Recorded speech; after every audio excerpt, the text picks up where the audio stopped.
All right, so in honor of the late, great Mr. Charlie Kirk, we are going to be reacting to a clip from an interview with Jordan Peterson and Charlie.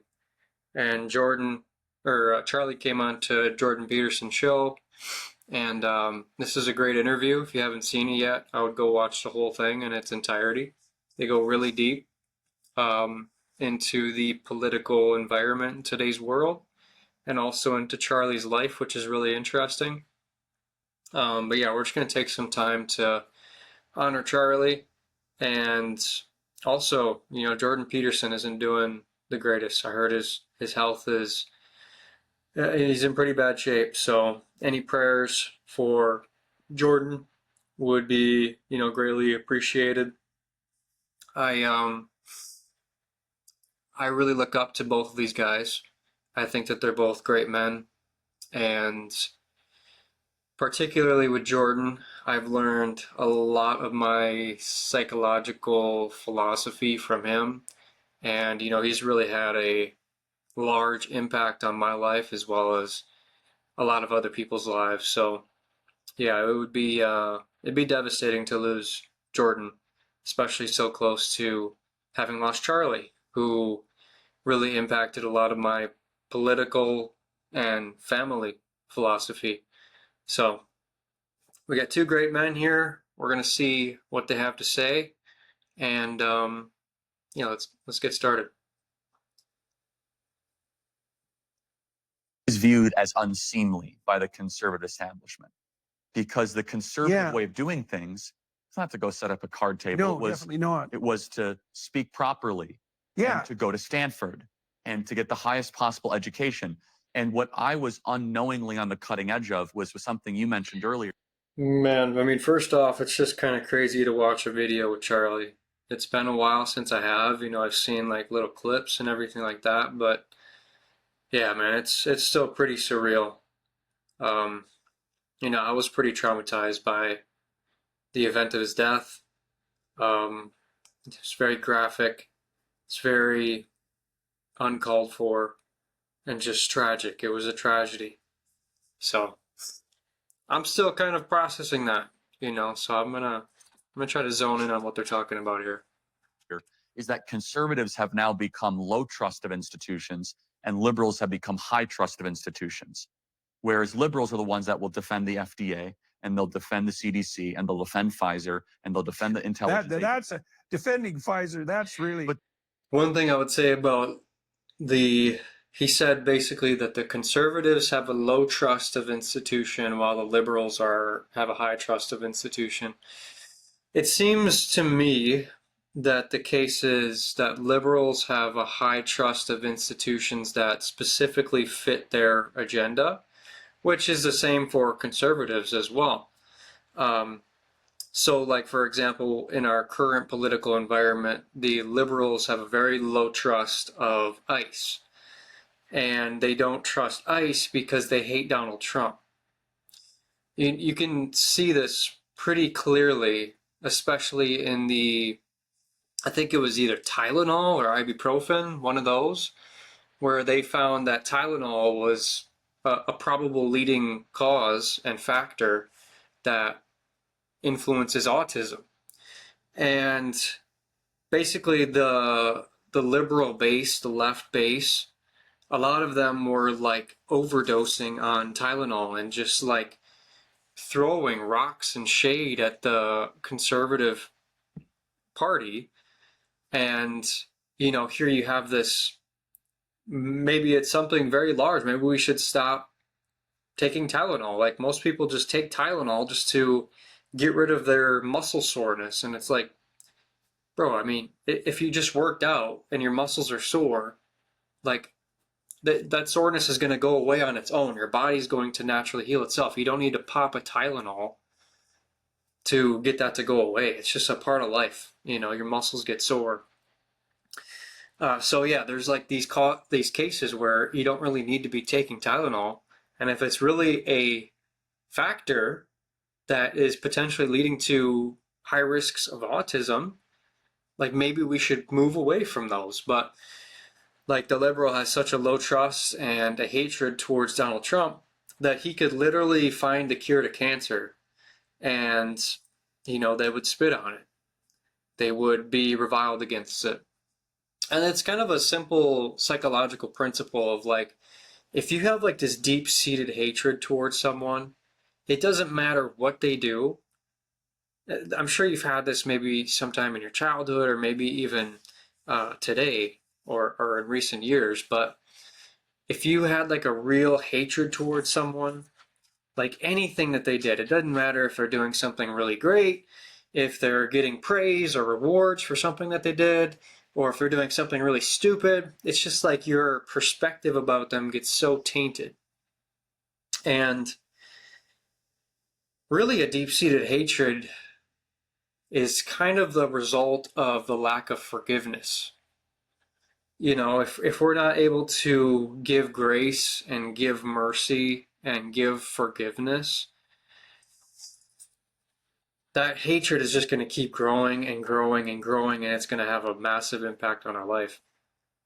But so to kind of comment on what Charlie was saying there, I think that liberals do have a low trust of certain institutions that are moving against their perceived agenda, and especially low trust in institutions that are instated and encouraged by the Trump administration. But yeah, I think the conservative aspect of low trust of institution in terms of the conservative movement, yeah, I think that the trust is extremely low. I don't think that's a new thing necessarily. I think that it's a product of the past 250 years of what's happened in our political atmosphere in our country. But yeah, the conservative movement wants these institutions to be successful because they value things like order and justice, and they have specific values like faith and family. And so they want to see our country do really well, and they think that in order for the country to do well, we need those elements. We can't just be like rioting in the streets and looting and breaking down people's businesses and doing all this crazy stuff. And you don't see conservatives doing that. The only people that you really see doing that on a mass scale, obviously there's anomalies within the conservative movement where you're going to see that, but on a large scale, you're seeing mainly liberals protesting in that way, which is what it is. So we'll continue with the video. They will, Yeah, because they're high trust of institutions. Because there's no one more trustworthy from a leftist perspective than big pharma. But they find themselves defending institutions. Yeah. In the 1960s, they were low trust of institutions. Don't send us to war. There is. Yeah.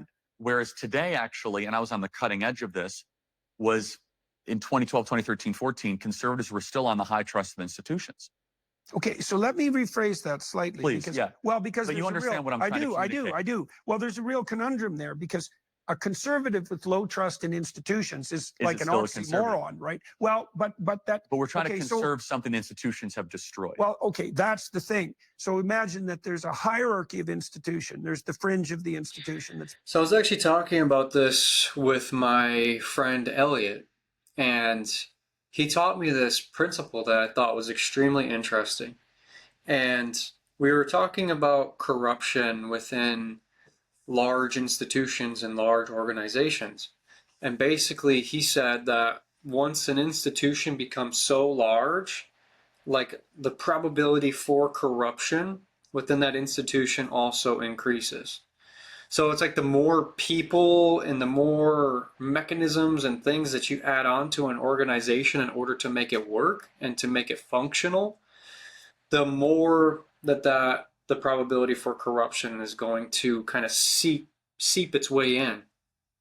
And Jordan has a really interesting commentary on the education system, and that the corruption within the educational system is just rampant.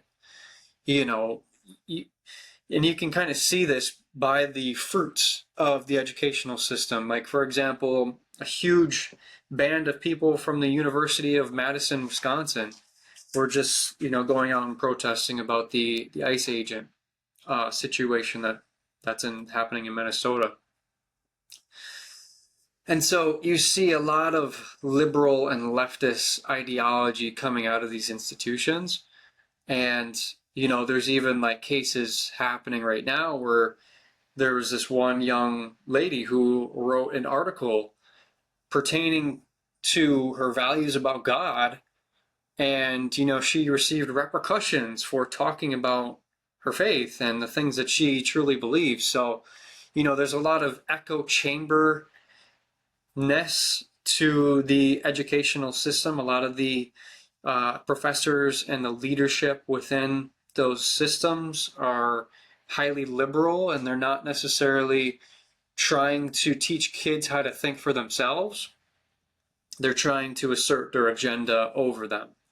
Whereas I think that post-secondary education should be focused on teaching people how to actually think, not what to think, how to think, helping them to foster their own values and their own virtues and their unique strengths and weaknesses so that they can strategically think about the world and process events that happen and come up with their own unique opinions. But as institutions get larger and larger and larger, this probability for corruption just greatly increases along with that growth. And so it just kind of becomes inevitable that, the Catholic Church, there's billions of people within the Catholic Church. And, it's just kind of inevitable that within the Catholic Church that there is corruption. There are corrupt people. There's evil happening without a doubt. But you kind of have to look at it per capita to kind of decide, what are the fruits of this thing? What are the actual fruits of this thing? Is the fruits of the Catholic Church that there's a bunch of, pedophiles and people who abuse children? Like, no. I mean, yes, it happened on a small scale. And the Catholic response to that, the Catholic Church's response to that wasn't very appropriate.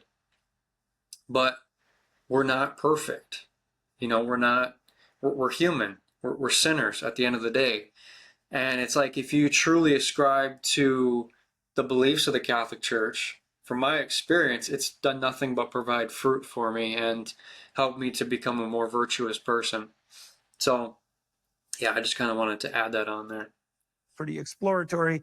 You can move into the center that's more conservative. Then you can move right to the bottom, which is, well, what? Well, I would say it's religious. Fundamentally, like as you move towards the core, that's right, you move towards what's more religious. And so the conservative stance isn't anti-institution. It's a stance that notes that, I know what's happened. In the story of Moses, when Moses goes off to get the command. So something that I've been thinking about recently that Mr. Peterson just made me think of, we have this notion of the separation of church and state within our country. And I kind of want to pick that apart a little bit. Like, what does that actually mean? Because this is a huge topic of debate right now, because the Trump administration is actually advocating for prayer and for God and for Jesus and Christianity within our country. And there's a lot of backlash about, there shouldn't be prayer in schools and there shouldn't be talks about God in school. Like, they're basically saying that shouldn't exist. And they kind of point back to the separation of church and state. But what does that actually mean? I think that it means that the church has a separate responsibility and role within the country than the state. So they have separate responsibilities, but that doesn't mean that that when you're operating within the state and when you're operating within the church, it doesn't mean that those two things don't collide and that they don't influence each other. Because fundamentally, as humans, we have a mentality, we have a physicality, and we have a spirituality. And so you can't separate those things from human behavior and from the things that we do within those different segregations within the church and within the state. So when we're operating within the state, we still have our spirituality fundamentally. And so our spirituality is going to affect how we run the state. And it's kind of the same thing with the church. Like our politics and the things happening within the secular world are going to impact how we go about running the church. So I don't really think that there is this separation of, you know, when we're acting within the state, we have to only act within the state, and we have to cut out the spiritual aspects of ourselves. It just doesn't make sense. It's foolish. Commandments. So he's the pipeline to God, right? He leaves his brother in charge, Aaron. They have a rave party. That's exactly right. They make this golden calf, which is a materialistic object, and they dance naked in the streets and have an orgy. And that's what happens to the political when it's detached from the sacred, when it loses that. Exactly right. Okay, so it isn't that the conservatives have become skeptical of institutions. It's that the conservatives have noted that the institutions no longer serve the purpose for which they were established. Chartered. Right. Chartered, exactly. And they're objecting, and that's happening everywhere. And that's part of this radical secularization. Yes. It's not just secularization, because that's. I have to say, man, like I'm so impressed with both of these men. Charlie, I think he was 4 or 5 years older than me. Jordan is obviously my senior, but Jordan, he's such an impressive guy. He spent years developing out his first book, Maps of Meaning. I think it was like 10, 20, some crazy amount of years that he was spending basically hammering the notions of his first book. And his first book is just absolute. All of his books are just so densely packed with philosophical notions and principles, and every sentence that you read is just packed with underlying meaning. And that's sort of how he's oriented his life, is around this web of meaning, of creating a deep sense of meaning within his life. And you can see it in his fruits and in his works. And so when you hear him talk, you know, when he's talking and he's saying things, the things that he's saying are attached to like dozens of other ideas and concepts that he's hammered out over the years. And he's just a very smart man. Same with Charlie. Love these guys. There should be a separation between church and state, let's say. It's not that the institutions have become secular, it's that they've turned 180 degrees from their original orientation and are now rampaging as madly as possible in the other direction. So the universities are no longer the fortress walls against the barbarians. They're actually the voice of the barbarians, right? Hence the pro-Hamas demonstrations on campus. Or the Black Lives Matter stuff, or the transgender stuff. That's right. Very well said. Exactly. Okay, so but we got to get that terminology exactly right, because it's very dangerous for conservatives to conceptualize themselves as anti-institutional, because then they become indistinguishable from. Something really cool there with Charlie. You can tell both of these guys, they're just listening to each other so intentfully. You know, you can see it in their eyes that they're just solely focused on what the other person is saying. And another thing that Charlie just did was he said, you know, you can tell he's just so engaged and he's so humble in the situation. You know, Charlie by this point, he's accumulated massive success. And one of the reasons that he has achieved this massive success is because of the way he's behaving right now. And same with Jordan. These two are both behaving in a way from a place of humility, where they're behaving as if the other person has something important that they're saying. You know, they're probably really interested in what the other person has to say, because they both accumulated this level of success, and they both are very well fortified in their philosophy and their theology and the way that they think about life. So they're naturally just kind of oriented towards listening to each other very deeply. But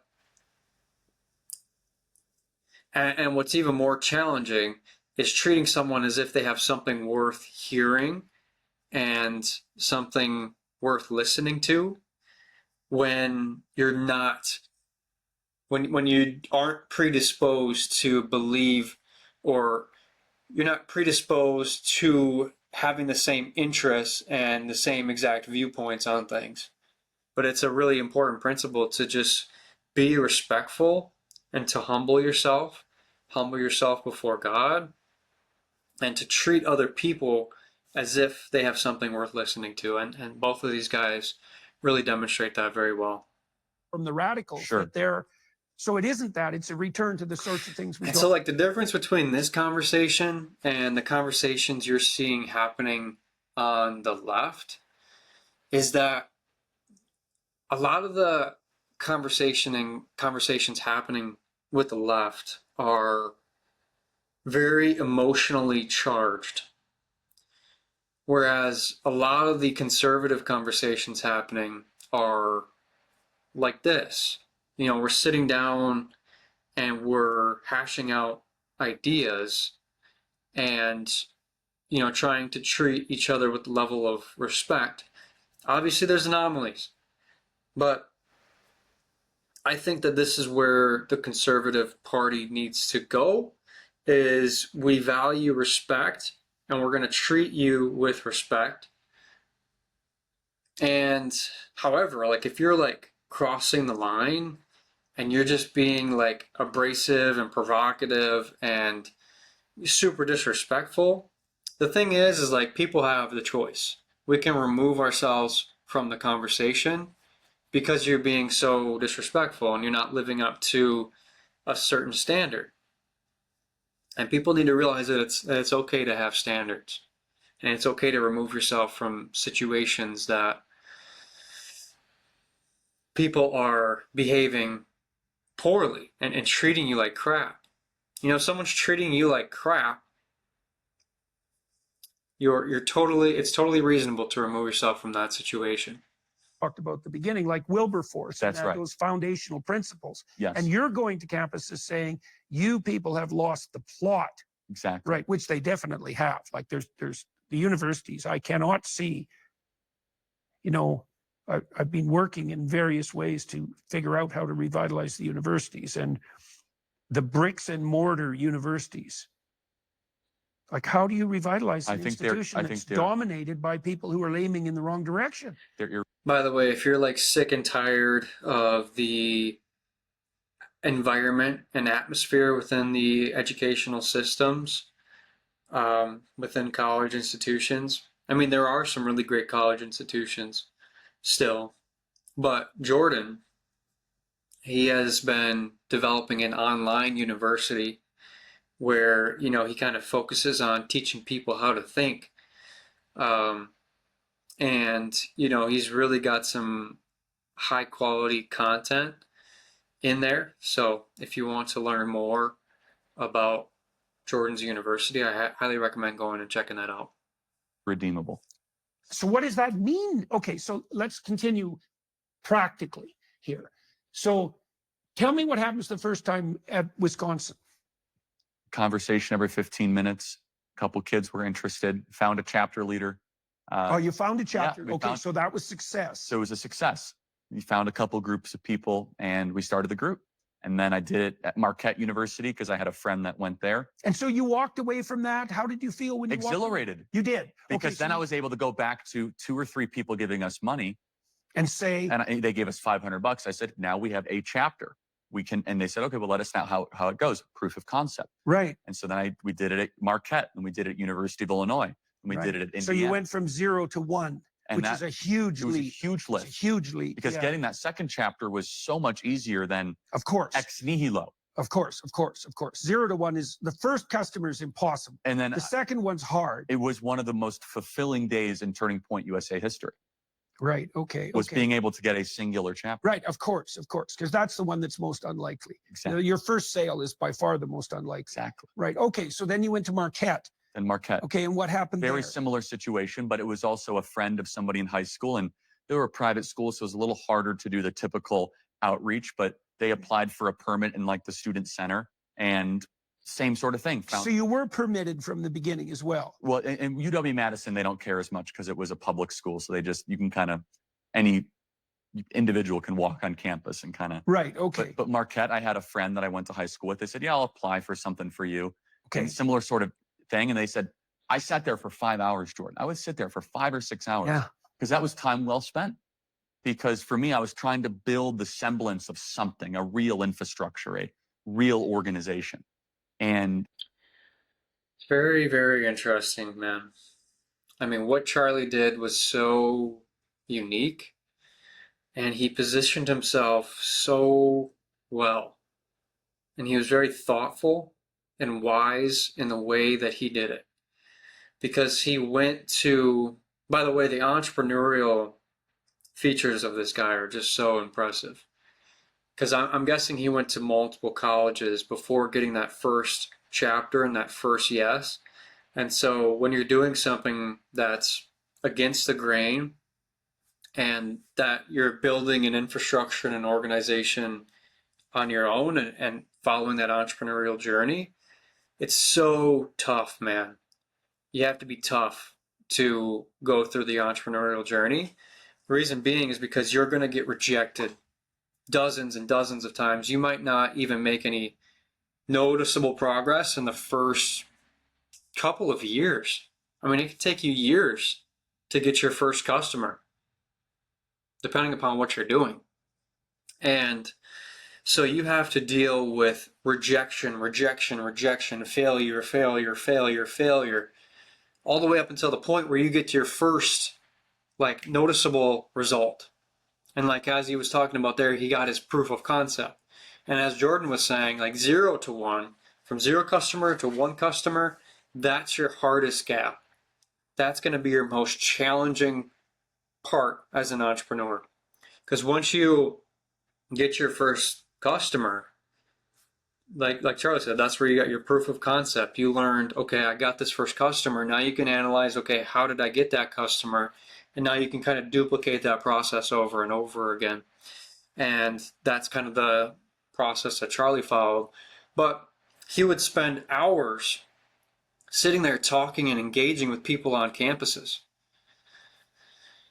which in itself is a lot. You know, you're sitting there talking with people about, you know, very heated things, and you're refining the way that you think about the world. And so Charlie, in a lot of ways, is a deep philosopher and a deep thinker. And similarly to how Jordan came up, you know, Jordan would sit and write for hours, right? He would just write and write and write, whereas Charlie would talk and talk and talk. And, you know, Charlie just became such a talented speaker. He was very articulate, same as Jordan. You can tell Charlie is a little bit more of a fast-paced speaker, and he can talk really fast, whereas Jordan, you know, he's got, and I think I'm more like Jordan, where I'm a little bit more deeply introspective, and, you know, I'm more used to like writing my thoughts on paper. And you can see this with Jordan, because Jordan will sometimes take pauses and he will take time to think in a conversation, whereas Charlie's just connecting dots, and just free flowing with his speaking. And so, yeah, it's really interesting to see that dynamic play out here. boy, was it difficult. Yeah, But it was never disheartening, though, because I had nothing to lose. You have to understand, I'm an 18, 19-year-old kid. Right. It's not like I'm mortgaging the house. It's not like I have two kids. Yeah. So there's such low downside and unlimited Right. upside. Sure. Well, that's the entrepreneurial niche. And right? it was such an adventure because it's a campus I've never been to, talking to a bunch of kids. It's, you're almost having verbal combat, which is very entertaining. Well, and imagine too that it must have been heartening to you as well to see that you could hold your own. Exactly. And so that's a really important point. here I am as a kid that didn't go to college Yeah. thinking, do I really have the intellectual capacity to joust with kids that are learning all day long? Yeah, I right. realized they're not learning all day long. Yeah. You see, I was reading von Mises and Rothbard before I came across you. Yeah. Hayek, Milton Friedman. Very libertarian economics was my baseline foundational philosophy. A lot of reasons for that. Uh-huh. Very, very interesting. Tons of profound insights, some of which that's a really interesting point don't, there. I think, actually. Because there's this moving away from like classical thinking in post-secondary, where a lot of professors are leaning towards teaching like new age material, where they're kind of like hashing out their own philosophies. I mean, you can see this within like gender studies and things like that. That's a topic for another day, but they're not really relying on like old historical thinkers. See, the difference between like Jordan Peterson and another professor is that Jordan will literally reference Friedrich Nietzsche, Sigmund Freud, Jean Piaget, Freud, or Dostoevsky. Sorry, I'm very bad at pronouncing that name. But he points back to classical thinkers and people who kind of paved the way for the actual study and school of thinking itself. So within psychology, there's all of these great thinkers who really paved the way for a lot of these fundamental concepts to even exist. And I think a lot of people, when they don't reference back to those actual sources of where those concepts came from, they miss a lot of the point of the actual subject itself. So I think really getting back to classical thinking, with Charlie here, he's referencing like Milton Friedman, who I believe, I'm not very into economics, so I can't speak on that very well. But I think Milton Friedman is a classical thinker when it comes to economics. And so Charlie had this similar approach where he was studying the greats, the great thinkers within a specific subject. And that's what led him to this eclectic knowledge of so many different subjects, and why he's so fundamentally rational and logic when it comes down to the way that he speaks and breaks down subjects and topics. We play out very well in the material world. But so I would encounter kids on campuses who profess to be studying economics, for example, and they didn't know very much. Right. And I realized, I said, well, there's a disconnect. They're borrowing money to go learn about things that I actually have a greater mastery of, because You can learn a lot if you read the right books. Oh, and in my idle time, I became obsessed with being proficient and understanding economics. That was kind of my entry. Oh, yeah, I see. And so you have to remember 2013. You know that burning bush story? Oh, yeah. That's Moses' entry point, by the way. So the burning bush Exodus moment, 3, I think, the burning bush moment happens when Moses goes off the beaten path. He's a shepherd, right? So a good man, keeps the wolves and lions at bay, serves the vulnerable. He's got that mastered. And then something attracts his attention and he takes it seriously. And that's what transforms him. So you said you did that with economics. Yeah, right? and Moses said, Hanani, here I am. Yeah, at that moment of the call of God. Right, exactly. And so this is... It's a repeated theme throughout the scriptures, Hanani, yes. Well, Hanani. Which is, here I am. So you remember in the Moses... Right, so he's making himself available. But remember, Abraham said that with the binding of Isaac when God it's the same phrase. Here I am. And the call of Samuel, here I am, for example. So that phrase, here I am, Hanani, is repeated about 7 times throughout the Old Testament. And how do you spell it? Hanani, I don't know how to spell Hebrew, but it's here I am. It's in the English translation. Right. So it's like So here I am, kind of the presupposition, kind of like undergirding the phrase here I am, is that you're speaking to someone. And in this case, you're saying to God, like, here I am in relation to you, like, available for you, willing to be moved and essentially renewed by a higher source of wisdom and holiness and faithfulness.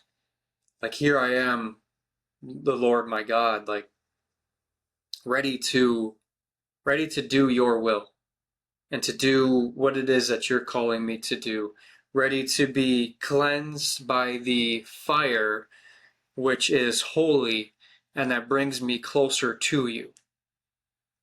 Take me, use me. I'm available I am for yours. this assignment. Mold me. I am your obedient vessel. See, he literally just like went right into that thinking process. Right. That's like the Mission Impossible motif.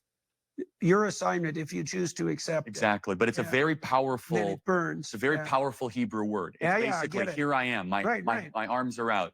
I am yours. Full surrender to your purpose. Well, that's it. So, there's a pattern that's established in that burning bush story, because the burning bush is something living. Yes. That's but it doesn't intense. consume it, which That's is what's right. so amazing. Well, that's life. Life metabolizes, life burns, but without being consumed. That's the secret. Yeah, really interesting imagery there with the burning bush, because the bush is burning, yet it's not being consumed by the fire. Instead, it's living in the fire. And so, in a similar way, I think that we are cleansed by the fire of the holy fire of God, and it doesn't consume us. You see, when we're worshiping false idols and we're working with the devil and we're being consumed by his fire, we're being consumed. He is killing us on the inside. He is rotting our carcass from the inside out. And it's not the case with worshiping God, because God will cleanse us from the inside out. Of life, right? So that the burning bush is life most deeply apprehended. And Moses is being a shepherd. He's near Mount Sinai or Horeb, which is where heaven meets earth, and something attracts his attention.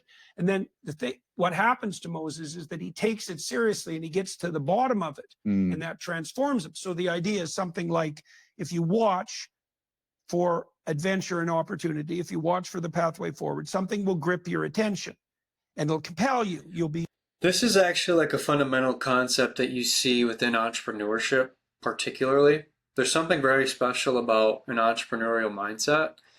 And the one fundamental mindset of an entrepreneur is, when they identify a problem, they don't see it as the end all be all. Instead, they see a problem as an opportunity.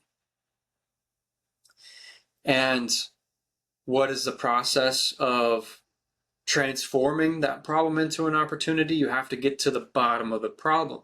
You have to understand what's causing the problem, what are the root things leading to the problem, what are the environmental factors surrounding the problem, and that by uncovering that, you can create, or you can rather reveal, a solution to the problem and transform the world by distributing that solution to the problem.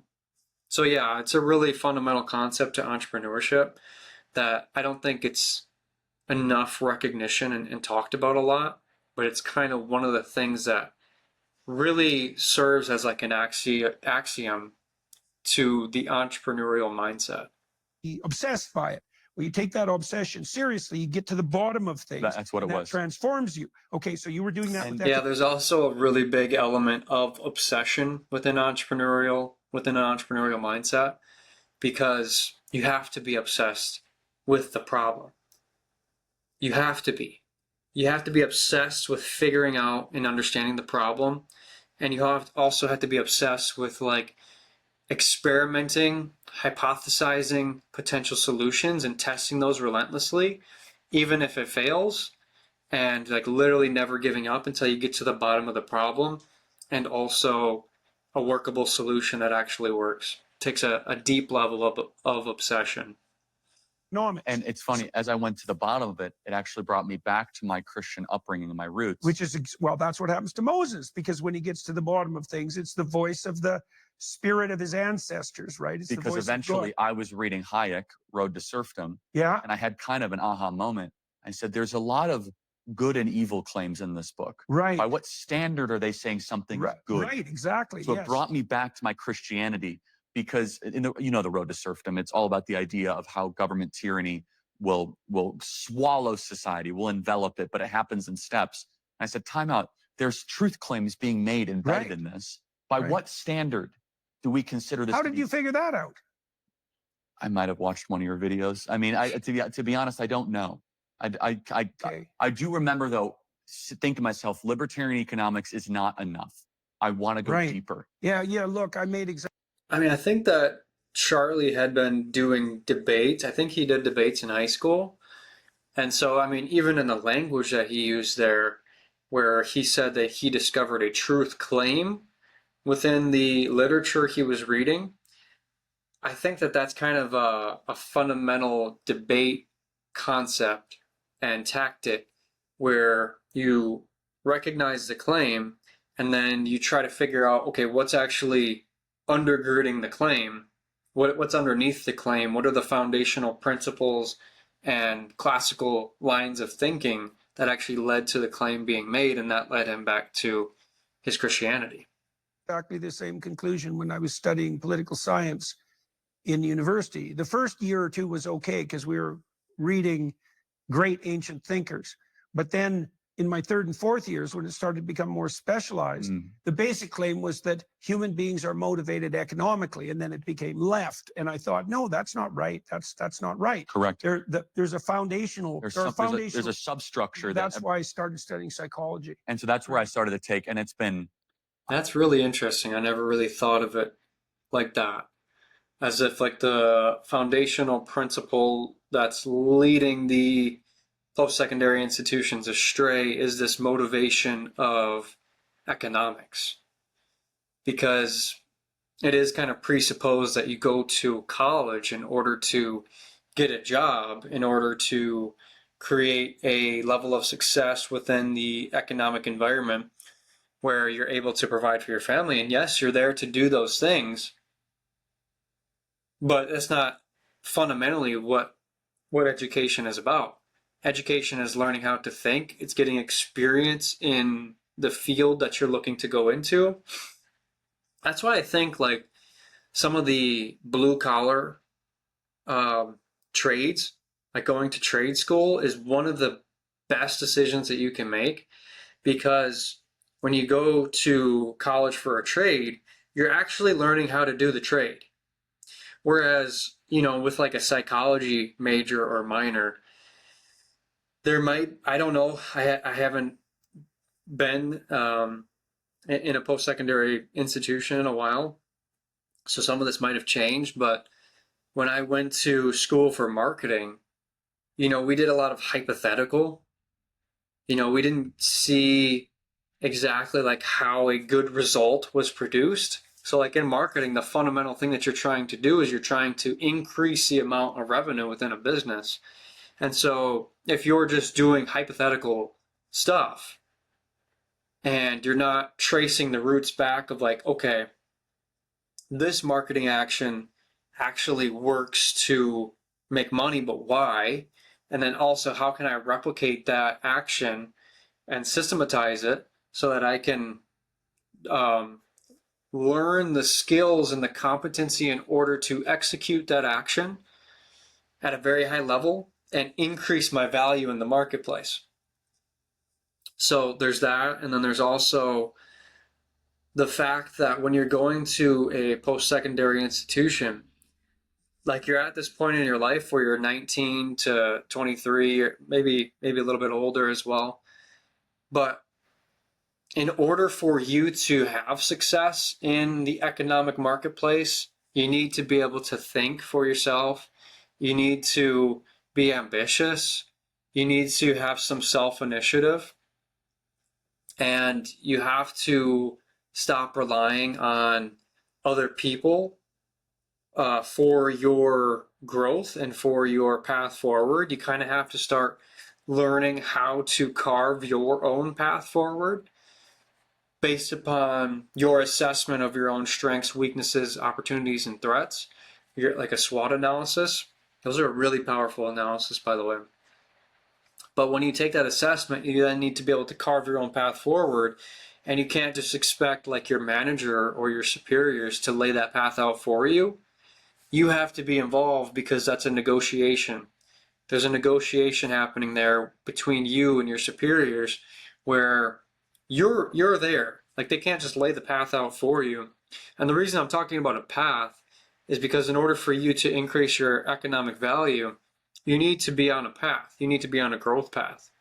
You know, you need to be promoted from a laborer to a supervisor to a manager to a director to a C-suite. Like there needs to be a path because without the path, you're not going to increase your economic value.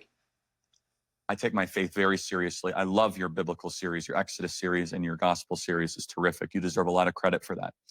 And it's been phenomenal. My Daily wife Wire types deserve a lot of credit for that too, because they took a big risk. Yeah, but you had the initiative to Yeah. bring everybody together, and you know you did a great job with it, and you presented it in a way that I'd never have. You have a very unique psychological understanding and interpretation of the scriptures. Yeah, well, we had great panelists too. Like they were a very good crowd. The people that decided phenomenal. to participate. Yeah, it was really good. What ended up happening is as I started to pursue the scriptures more and take it seriously, remember back to our timeline, simultaneously the woke stuff all of a sudden reared its head, which is a manifestation of the spiritual. Yeah, So definitely. almost I was in this place in 2018, 2019, when it was almost peak woke. We weren't there yet. 2020 was peak woke, where I was starting to understand what was really going on here, that this was a manifestation of a spiritual struggle. Yeah. That it's foundational. Well, Yes. the postmodernists made that claim, and so did the Marxists. Yes. It's like, no, we're going all the way to the bottom That's and right. uprooting. Yeah. So if we look at Marxism itself, I highly recommend doing some research into Karl Marx, looking at his life specifically. Because when we're thinking about these classical thinkers and these really old ideologies such as Marxism, we need to look at the person who came up with it and like what was their life actually like. And based upon some of the research that I've done on Karl Marx, he was very disorderly. Like he didn't really bathe, you know, he stunk, and you know, he was very like there's this story where you know him and his wife were kind of poor and they were relying on his family in order to receive funds, and meanwhile he's working on this like revolutionary book, you know, not really pertaining to the orderliness of his house or his family, and basically kind of leeching off of his parents. And eventually they got to a point where they were so broke that they had to go to his wife's parents in order to get some help. And his wife's parents gave them a maid to basically help out around the house. And eventually Carl cheated on his wife with the maid. And yeah, I mean, if you look at some of his poetry, it's very satanic and evil. You know, he references like hell and demons and how he kind of affiliates with those spirits, so to speak. And so there's a lot of atheism and almost this like will against God within Carl. And I think that that's kind of what drove his ideology of Marxism. And now we're seeing the fruits of that literally in our culture today, where there's this steering away from God and this possession by demonic spirits and evil. And that's because of a book written by a man named Karl Marx in antiquity. everything. They want to go back to what happened in the garden. Did God really say that? Is that really what God says? To question, debase, and to challenge every truism of the West. I mean, Well, that's you taught me that's that. the sin of Eve.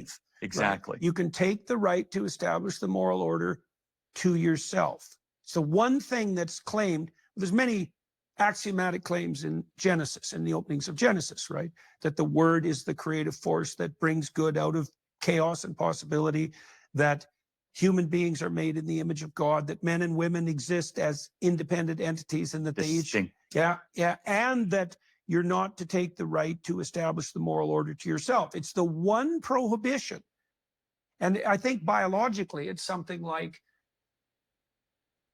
you fundamentally you have to adapt yourself to the realities of the world, right? You don't have the wherewithal. This is where Nietzsche went spectacularly wrong, because Nietzsche said, after his pronouncement that God had died, that human beings would have to create their own Which he values. said with lament. Yeah, he did. Which He did. people Yes. must remember. But then he felt that creating our own values was the pathway out, and it's not.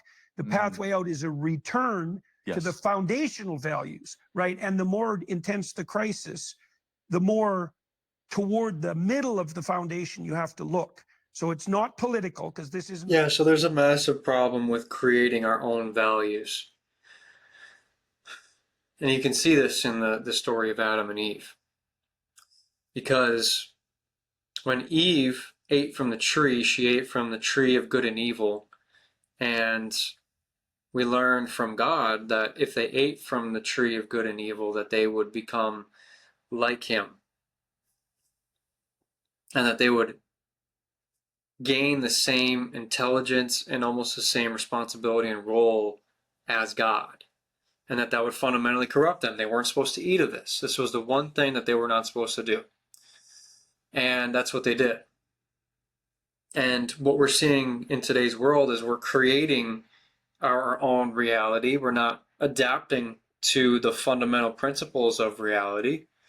We're not trying to discern what actions and behaviors actually create good fruit versus what actions and behaviors create bad fruit. And then adapting our value structure to what actually produces good fruit. Instead we're rationalizing and we're coming up with our own theories and value structures and belief systems. And, we think that we know better than God. And ultimately that's corrupting us from the inside out because it's fundamentally wrong. God is all-knowing. He's omnipresent. He knows everything about everyone, about every single time and place. And he knows how to set our path straight. We don't. So if we try to make the decisive actions towards setting the path straight, it's not going to work. It's always going to fail. Because the only entity and thing that knows how to do that is God himself. Political crisis. It's truly the, what would you say? It's the ragged edge of the anti-Christian revolution. That's what it is. Yes. Yeah. So, but the hopeful part to kind of bring this all home is that we are seeing young men especially want to return to our roots. Yeah. They want to, so that goes back to the conservative element. What are we conserving? In some ways, we're actually trying to rebirth. We're trying to have a new birth of freedom, as Abraham Lincoln would say. Freedom and responsibility. Yes, because you can't have one without the other. No, and probably the right emphasis is responsibility. Remember, when God tells Moses to stand up against. Yeah, something really interesting about human behavior is that we have this obsession with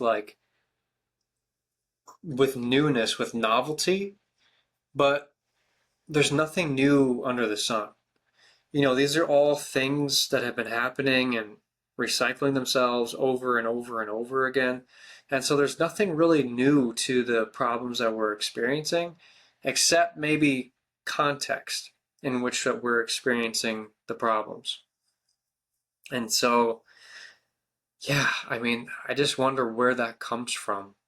I think it's just our affinity towards novelty, where we crave this novelty, we crave something new, And we think that novelty and newness is going to be the solution and the pinnacle of the destruction of the problem.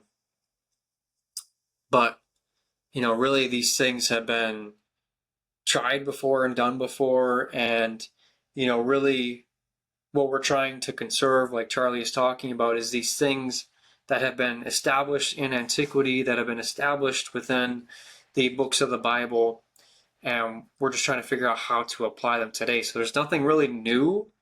It's just, how do we contextualize these fundamental principles that are laid out in these really powerful and historical books to today's world and in our modern age. So there's no rebirthing, there's no birthing. It's just simply, what should we be conserving? What should we be nurturing? What should we be fostering in order to create good fruit? It's the Pharaoh. Mm. What he says, he doesn't say, tell them, let my people go. That's what the civil rights crusaders focused on. That isn't what he said. He said, let my people go so they may worship me in the wilderness. So it's ordered freedom. Yes. And ordered freedom is voluntary responsibility. And you see what you're seeing, and then let's close with this, because I want your insights into this. What you're seeing when those working class men are coming to your talks and they've become more and more popular, as you said, Yes. as you've advertised them, Praise, is they're praise looking the Lord. for, well, they're looking for Something amazing about these two guys that I absolutely love is that they build up the working class. They build up the people who literally keep our country running. It's a miracle what we have in the United States in terms of our infrastructure. And by infrastructure, I mean the companies and institutions and things that, they build shelters and they run our water systems, our sewage, our, propane and gas that we need in order to run our houses, the utilities like internet, the roads that we drive on every single day. All of this infrastructure is ran by the working class, by blue collar men. And like the feminist movement largely kind of spits on these men. And it's not right, because without them, without this amazing infrastructure that we have, it's a world of chaos, dude. I mean, it's being thrown into the wilderness like the Israelites were in Exodus. And that didn't turn out very well. it seems they're looking for responsible direction. I mean, Correct. it turned out very well because they were eventually led into the promised land. But while they were in the wilderness, yeah, it was ugly. Okay, so now tell me how you've had to modify the manner in which you're conducting these debates, let's say, because for a while you would have been testing yourself to see if you could hold your own, and that's kind of an intellectual battle. Shapiro did it very much the Yes, same thing. he right? deserves So a lot did of credit for that. Milo Yiannopoulos, Yes, correct. right? Too bad Milo fell off the edge of the world, but he had a pretty rough go of it. He had a lot it's of not talent, surprising. He did, and a lot of trauma, a lot. So, okay, so first of all, it's combat, and you're trying to develop yourself, and then you're doing that quite successfully and educating yourself along the way. But then you see this shift. Yes. So what sort of shift has there been in your self-conceptualization and your understanding of your mission and the way that you conduct yourself? Like, you see, you're being called upon to be a leader, let's say, that's not merely political. That's Yes. why my understanding of it. Correct. It's an enormous responsibility. Enormous. I mean, when I show up to a college campus after college campus, mind you, during the day, they have got a million other things they could be doing. This is 12 p.m. lunchtime, and 4,000 people are waiting for me to go debate. And what are they on? They're on the campus grounds? Where? Yeah, sometimes amphitheaters. They're in trees. They're everywhere. I mean, you could see these images. We can supply them to you if you want to. Yeah, we should do that. You could superimpose them over this discussion. Let's do that. Yeah. And I'm not making this up. I'm not exaggerating. I mean, they're as far as the eye can see, these crowds are there. And part of it, we must be honest, is they want to see a good verbal combat because they don't get it at the university. You see, Right. They're not. There's something That's partly likely part of the pathological feminization. Yes, of the without no competition. But you think about it, what I am doing is hyper masculine. There's this really great song by John Rich called I'm Offended. And it basically goes, I'm offended, you're offended, let's all get offended tonight. I'll order us a beer, we can sit down right here and scream and yell and cuss and fuss and fight. And so it paints this image that disagreement is okay, it's normal. That, we can go, I don't drink, but we can go and we can grab a beer and we can discuss things and we can fight and bicker and argue with each other. And that at the end of the argument, we'll hug it out and we'll return home. And we'll have enjoyed our experience together and grown in intimacy just through the act of arguing and disagreeing. But in today's political environment, disagreement means an attack on my identity. You're attacking my identity. You're imposing your view over mine. And I think that comes from a place of insecurity. Because if you know what you believe and you're secure in your beliefs, then when you're going and you're actually talking with someone and you're disagreeing, what are they going to do? What are they going to change you from the inside out? If they're not like causing any harm or, doing anything like illegal, like where they're killing people or like, doing really bad things and they just believe stuff that's different than what you believe, then, what's the hostility about? We're here to have a conversation. We're here to disagree. We're not here to fundamentally attack each other, but we're treating it like as if disagreement is equal to violence. And they're becoming very hostile, yes. But disagreement isn't fundamentally violent. It's verbal communication and trying to parse out differences. Which is no rules except, hey, we're just going to go basically figure this out. This is the closest thing to a verbal street fight that one can have. Right. Anyone can show up to the mic, prove me wrong. I have no notes. I have no AI. I have nothing. Tell me why you're correct. For 3 hours, I will sit there and everyone will watch. It's a gladiatorial match for the best ideas of the West. Right. And there's something there that is remarkably alluring. But for me, I also need to balance as something really cool he said there. He said it's a gladiatorial match for the best ideas of the West. I love that, dude. It's just so like noble and masculine, and it points towards something very valuable, is that the best ideas should win. The best ideas should win. And that's kind of the beauty of a democracy, is that the best ideas do win. And they do win in the sense that we vote for the best ideas. Now, those ideas aren't always like executed perfectly. I mean, that's just kind of the nature of ideas, is they're ideas. We don't know if they're going to work even. But yeah, that's kind of the beauty of democracy. And I love what Charlie said there. Christ would say, being as much truth, which of course I'm inclined towards, as love. So a lot of these kids are struggling. Oh yeah, that's for sure. Well, and even that guy that you just talked to, and maybe we'll throw this. No, so he was radically anti-Semitic, but also he said he had served. He looked to me like someone who'd been very, very hurt. Yes. He's fallen to this sort of snake pit of conspiratorial theories, and the brain rot that comes with it. Yeah. But you could also see that he would be very happy, and he did listen to you to the degree that he could, because he had tilted pretty hard towards paranoia. And that's very difficult to escape from once it's established. But he was trying to listen to you. And I thought you did a very good job of not playing easy tricks on him. Like, because he was an easy person just to throw into the eternal fire, so to speak. Correct. Right? But there was part of him that was trying. Seriously. Jordan's pointing at something very really cool about Charlie, is that when he was out and debating with people, like, Charlie was a master at his craft. He was an exceptional debater. The reason he was an exceptional debater is because he spent so much time probably thousands of hours debating with people.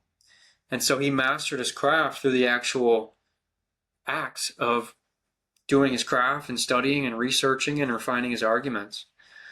And when he would talk with these college students who haven't spent thousands of hours debating, maybe they haven't spent a single minute debating with people, but Charlie treated them with grace.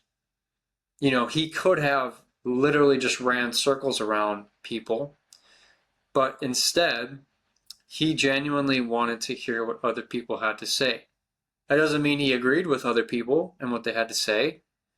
That doesn't mean that when disrespect and revile was thrown at him that, you know, he didn't fight back, that he wasn't firm in his masculinity and in his resolve around disrespect. Doesn't mean that at all, but he did show people who didn't have as much experience as him grace, and he allowed them to kind of flesh out their thoughts around the topic, which is really cool. To find the way. Yes. Yeah. And that's 5 years ago, I probably would have just thrown him to the wolves. Right. So now I look at myself as a father of 2 kids, 31 years old. So I'm no longer a colleague of these college kids. I'm not quite a professor, but I have a little bit more wisdom, a little bit more life experience. So I'm trying to be more tender when I see someone that is not overly aggressive. Now, if someone comes and they say, you're the worst person ever, they start insulting me, I'll kind of meet them at their own. Charlie just pointed out something really important there, you know, because he's talking about, okay, I'm 31, I'm talking to these college students, and he's basically saying, oh, I treat them with a certain level of tenderness because I understand my relationship to them, and that now I'm the elder to their younger, to their junior, and, you know, I'm supposed to lead these people because I'm older in my generation. And it's really important to understand who we are in relationship to people, just in general, when we're going about life. Like, we have to understand when we're like older than someone that we should treat them with that level of respect of like, okay, I know that you're younger than me. I know where I was at when I was 22. And so I'm going to treat you with a little bit of tenderness and care because I know I didn't have anything figured out when I was 22. And so by making that connection to, okay, I've been here before, I should take that into context and into consideration when I'm actually connecting with someone of that age. And it's really important to understand too, like with older people, we haven't yet reached that age. And so I think one of the core premises within the Bible, obviously, is to honor your mother and father, but it's sort of to honor your elders and to treat them with respect and to treat them as if they have something worth hearing. And they do have something worth hearing. And it's especially because they're at a phase in their life which we are not, and that by learning and learning from them about what phase of life that they're in, we can gain wisdom about that specific area and about that specific age so that we can start preparing ourselves well to live a good life so that once we get to that age, we can maybe avoid some of the mistakes that they made and just live a more fruitful life by understanding the phases of life and by interacting with people appropriately based upon where they are at in association to where we're at. Frequency to try to just make an example out of him. Because however, that one guy could see that's a very deeply hurt individual. Very, yeah. And so is that a type of guy that I want to just make fun of? I tried to say, hey, can I have a loving conversation with this person? And it's tough, see, man. well, It's tough because those are unloving ideas that he was espousing. Oh, yeah, definitely. Well, that's that issue of trying to love your enemy. Okay, so maybe we'll close with this, a little investigation into what that means. All right.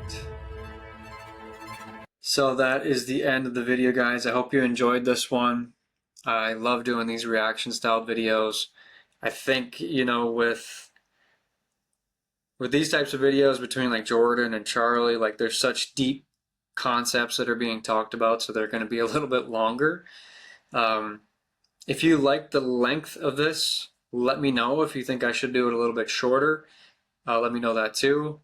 Very open to any feedback on these commentary style videos, because I just want them to land and have an impact on the watchers. And so I appreciate you if you made it all the way to the end. And I am looking forward to doing some more of these. Yeah, just let me know your thoughts down below. Leave a like so this gets pushed out into the algorithm. Comment down below what your thoughts were of the video. And if you haven't already, make sure you subscribe to the channel. I'd really appreciate it. And make sure, if you haven't already gone and subscribed to Jordan Peterson, you go and subscribe to him, and Charlie Kirk as well.